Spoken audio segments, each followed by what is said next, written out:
I'm sorry, and cut off on me twice. On top of that, he's 23 years old. He doesn't have any children. He has a whole life ahead of him. My son finished high school. Did his little trades, whatever. He likes to work with his hands. He fixed cars. He was a cook at one point. They was harassing him. Is he a walking child that doesn't ever do anything? No, he's not perfect. None of our children are. But is he run up and down, killing people, shooting and all? No, he's not. He's minding his business, trying to live his life. And he doesn't deserve to be sitting up in somebody's jail because somebody has issues with him or don't like him, or for witchcraft, or somebody trying to get at me or him or whatever. People want to play God in your life. Like they have control and you're supposed to listen and do what they say and what they want to do. God doesn't even treat us like that. We all have free will. But what I will say is, for everybody that's involved in this situation, for those who have a hand in it, everyone's hand for innocent bloodshed, one thing about God, he is not mocked. You shall reap what you sow. Don't ever get it twisted. God is not man that he should lie. You reap whatever you sow. And it may not be today or tomorrow, but you will reap what you sow. Judgment will come upon you. On top of that, when you sit here and you do stuff like that, the curses get passed down to generations. Yours, blessings and curses get passed down. So you, your children, whatever, and this is what happens. So we have to be very careful at what we have a hand in, because we may think it's nothing. We may think no, but it's when you got people's lives at stake here, and you sit here and you know somebody's doing something and you ain't saying nothing and it's wrong. Come on now. You just as part of the problem. On top of that, like I said, God is not a man that he should lie. You will reap what you sow. Those who live by the sword, they die by the sword. Don't ever get it twisted. Things you do in the dark, no, God sees all that we all do. Don't ever get it twisted. Everything that goes on, God sees and knows. I may not know, my son may not know, but God knows who's behind this. And the bottom line is, as people, Satan can only do what we allow him to do. And the reason that I say that is because Satan will tempt you, but when he tempts you, it's with something you already like and want to do anyway. My condolences go out, to the woman who was just killed by that officer. Oh, judgment's going to come to him too. He better get his life and his soul right. I know she's in the arms of the Father. Because when things like that go on, she's in the arms of the Father. God came and got her. No more suffering for her. But for him, baby, if he don't get his life right before he leave here, oh yeah, Satan coming to collect him. And while he's here, he's still going to go through some changes. Because the consequences of your actions, you still got to pay, even here and before you leave. And it's sad that we live in that, but that's hatred 101. Because that already was inside of him. That seed was already planted long in him a long time ago. If he don't like certain people or like certain situations, but this is what they're doing, and this is why we have to pay attention. These movies, The Purge and all of this stuff that they're doing, don't you see that they have it in for us and our race and our people? And we already know we're the chosen people. We're the Jewish people. We're the original Jews. That's why life is so hard. When you are chosen, that is what it is. But our disobedience for being idolatry, worshiping all these other gods, this is what put us here. But at the same token, everyone has free will. The devil can come tempt you to do things, but it's up to you. It's your decision to do it or not. It's your decision to agree with it or not. This is why God allows things to go on, because we all have free will. No one can put you in bondage and all these type of things, because God is the only. If God doesn't force you to accept him in your life, if God does not stop you or force you to do certain things, what makes you think a human being person has a right to be injustice to you here, oppressing you here? No. They are playing God in your life. They are forcing you to do things. Slavery, all of these things, oppression, injustice. These things are people playing God in your life. That is what Satan does with his witchcraft and people. That he goes to them, but it's already in them. If you have issues with sex and say Satan comes along and he tempts you with, he can only tempt you with what's already there. You already have issues with sex. He just showed it to you and you went with it. You didn't have to. You Adam and Eve, he didn't force them to eat nothing. He just showed it to them. He brung it up and they went for it. Free will. And we all have it. Nobody can force you or make you do anything. Only God is God in your life. You don't bow to anybody. I don't care who they are. People want you to do that. That is not, no. You don't bow and make nobody else God over you in your life. No, you make your own decisions. You have your own mind, your own, yes, that's manipulation. That's control. That is witchcraft. When people lying to you, manipulating you, trying to be narcissistic, man, they trying to be God in your life. You don't see it? They want to control you like a puppet. They tell you and rule you and tell you, you're not supposed to do that.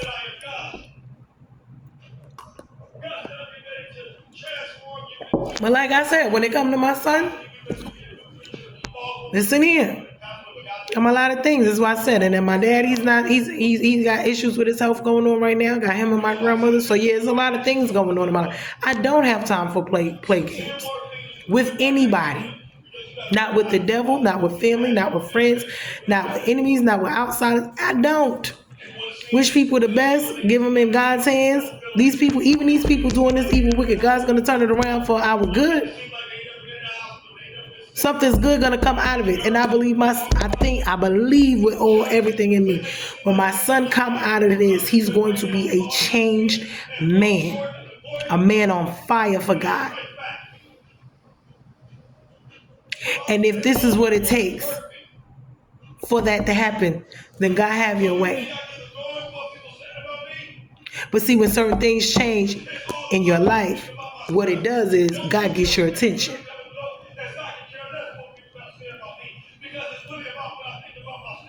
And what Satan meant for your bad, God's going to turn around and mean it for your good. And to these people out there, I have to forgive everybody regardless. I'm not supposed to hate anybody. Do I like them? Do I like the situation? No.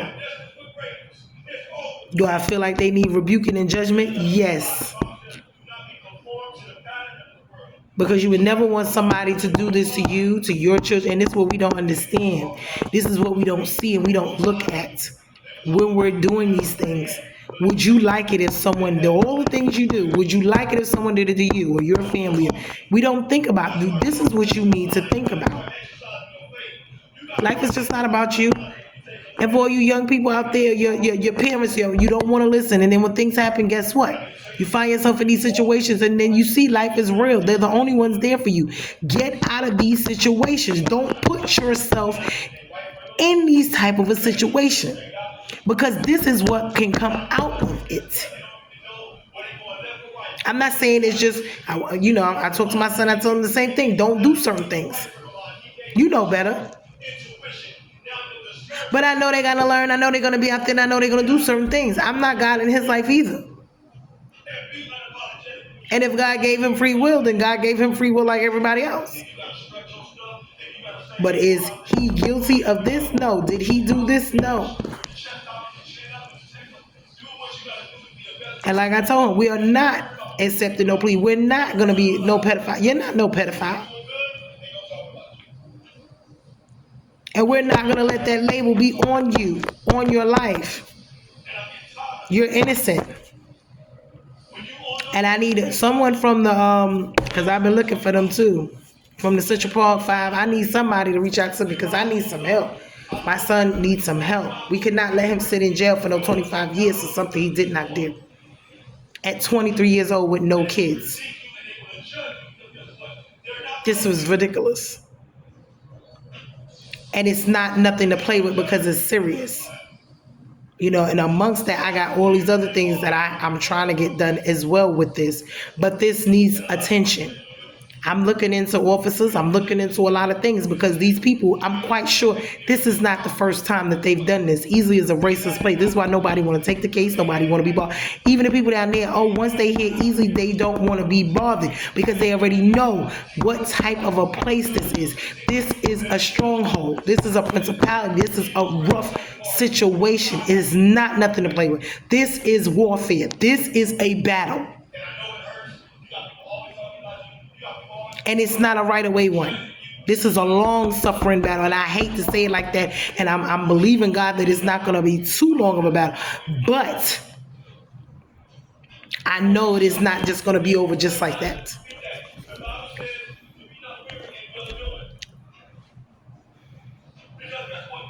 Now, will God do it? Yes, He will. But I need help.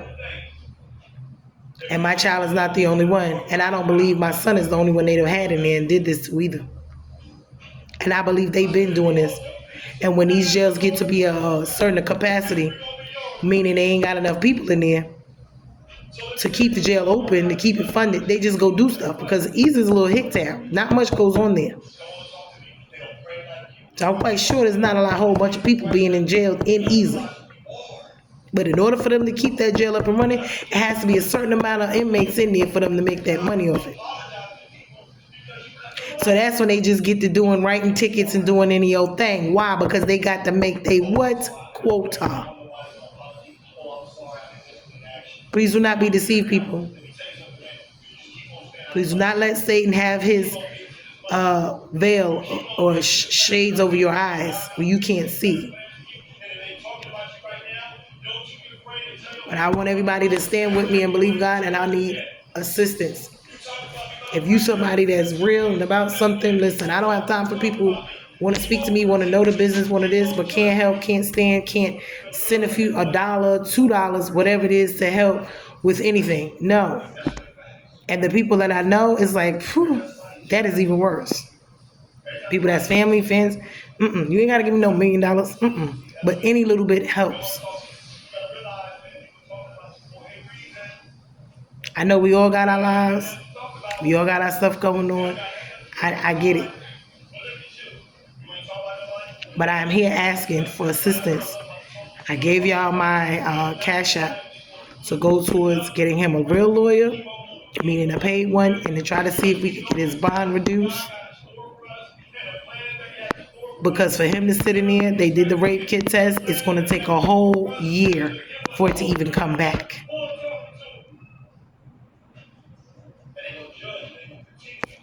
In the meantime, between time, he's just sitting in jail for something he didn't do. And this is what happens. He's not the first one. And I don't believe he's the first one in that jail either. I believe they've been doing this a long time.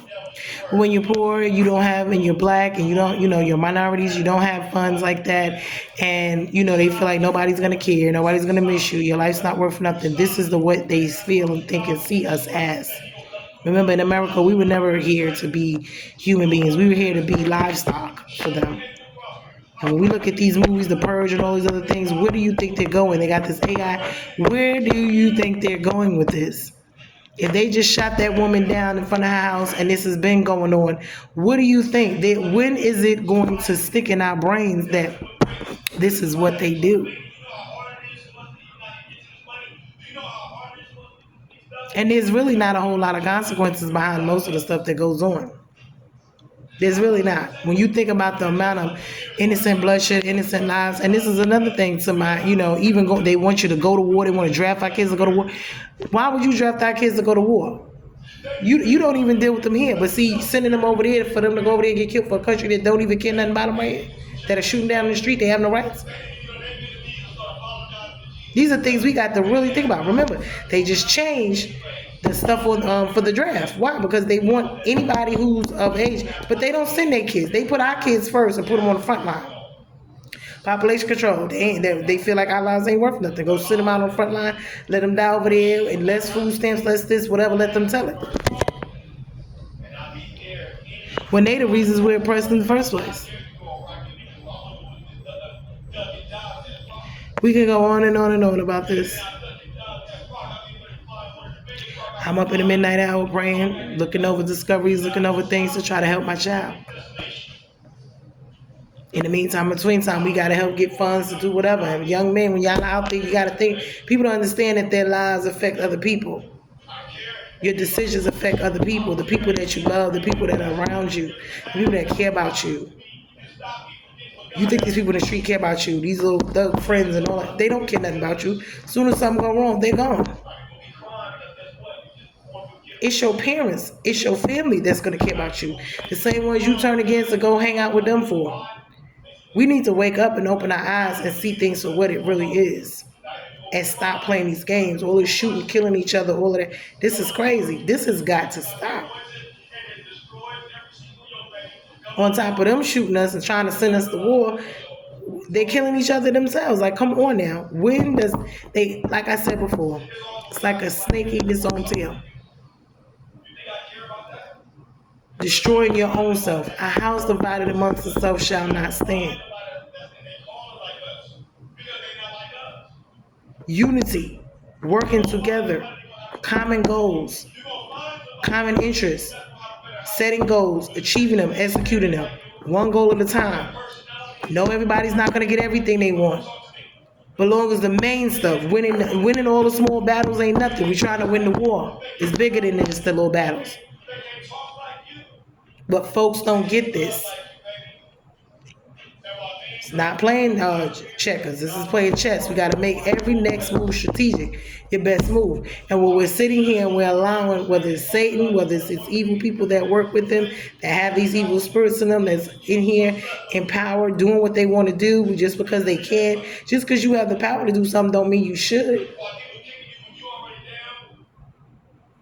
But people don't get that part. Just because at the stroke of a pen you could change somebody's life for the worse, you would do it? Why? Why wouldn't be the first thing in mind be to do it to help them? You see? Where we living? And it's sad. I believe in God and I believe it's going to change. I know it's going to get worse. At times it does. It gets worse before it gets better. And I know God is coming back. Jesus is coming back. And we better be prepared, because with all that's going on in this world, the injustice, all these things, we better stay prayed up. Prayed up. And we better be walking right. Because if he catch us slipping, do not want him to come here and you ain't right. Like I said, just I keep y'all in my prayers. Y'all keep me in y'all's. And hopefully I can get a few dollars to do something. Because between putting money on books, doing it, it's a lot with this. And I had a conversation with him myself on the phone. Like, it's just... And I don't want to, beat on him, beat him up, make him feel worse than he is. But you got to have the conversations. It's tough conversations you got to have. Because I hope you're learning your lessons out of this. I hope you're seeing things for what they are. I hope you're not just going to, get something good. Get the good out of this. Because you got to have something good out of this. Something good has got to come out of this situation. Even if it's just you changing your mind, your life, a complete change. Because when you come out of there, a complete changed person for the better is what needs to be transpiring. And that's what I've been drilling in his head. Listen here. And that's for all the young men out here on these streets. The streets ain't got nothing for you, baby. And neither do these people. And Satan just waiting to take y'all to be with him down there. And you don't want to go there. You want to live a life here of hell and then go down there and be there? Who wants to do that? It's hard enough just living here. I'll be blessed. We rules are not broken. Listen, any help is appreciated. My Cash App is on there. I'm trying to get this story out. I know the Innocence Project, which I've been trying to work with them, is people I've been trying to work with. And there's people out there that know people that can help me. But the bottom line, folks will sit there and watch you and be the answer you need and won't even open their mouth and say anything to help you. It's sad. But if it was them, they would want you to break your neck and do cartwheels, jumping jacks, backflips. I'm here. I love everybody, support everybody, but I have a life and I got real stuff going on of my own as well. And just like folks want me to support everything they got going on, they must understand something. I need support with the stuff I got going on as well. And relationships, life, everything is reciprocal. It's never one way. Life is a two-way, baby. It's not a one-way. It's not a me, I selfish thing. It's a we, us thing. Anyway, be blessed. And I know God is going to fix it. I don't know how, but He is. In Jesus' name, amen. Good night.